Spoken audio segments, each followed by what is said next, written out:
Hello, my loyal followers. Welcome back to the Kiran podcast, the only podcast that stars me. I'm here to tell you all about the fad diet that I found called gluten-free diet. To help me do this all the way from Cleveland is Joseph Matalozzo. Thanks for inviting me here. I'm a big fan of all your work. Thank you for coming. I was worried you wouldn't come based on the weather. What? Of course I would. By the way, I brought my cousin's friend's brother's grandmother's son's nephew, Yuri Flores, who happens to be a nutritionist. Is that okay? Yes, yeah, sure. So moving on, I'd like either of you to explain to me what a fad diet is. That's easy. A fad diet is a popular or trending diet that promises the loss of weight. Obviously, such promises don't always come true, but some seem to work. Okay, now that our listeners know what a fad diet is, we can move on to the specifics. The fad diet I have in mind is the gluten-free diet. Yuri, do you mind telling us a little bit more about this? The gluten-free diet is basically you avoiding gluten products. Some of these are all wheat-based breads, pastas, cereals, and even chips. It can be a real pain. So you're saying if you're a massive chip lover, this diet is not for you. Well, now that we know what to avoid, can you tell us a little bit about the effects of the gluten-free diet? Sure.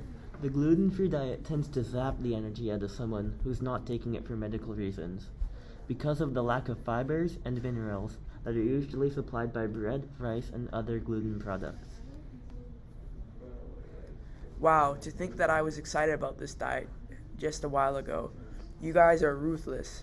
Anyways, according to some official studies, gluten-free products cost an average of 83% more than the regular gluten brand. Yup, this is very true and an expensive fact. Let me give you an example. If you buy $200 of groceries that have gluten in them, then your next bill with gluten-free instead would be $366 for every time you go shopping, which adds up over time.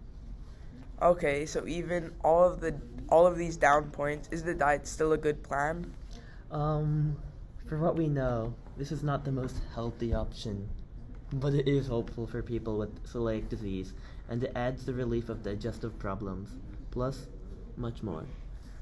As a nutritionist, I would recommend going to your doctor and have him tell you what your best options would be and start from there.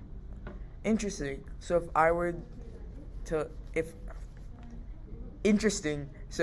like to start a diet, the best way would be to go to a doctor or someone who knows about this? Yes. Are there any special workouts required? Not really. Just as your body is being exercised, then you should be okay. At least 20 to 30 minutes every day should help you. That's good. Not too much work. How long would it take to lose, let's say, 40 pounds? I'd say about a month and a half to 3 months. That's pretty long considering you'd have to pay nearly double for gluten-free food, but I'm sure people would find a way.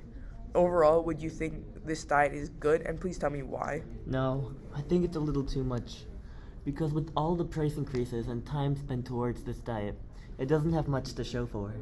What about you, Yuri? I too don't agree. Well, with this diet, because it is not expensive, it is not only expensive, but also very hard to complete and very torturous. Also, this diet may say you will lose weight quickly, but it doesn't guarantee that you will it won't guarantee that you won't gain the weight back in a few months or weeks. And on that bombshell, thank you for coming, and I hope to see you on the next Kiran podcast. Bye.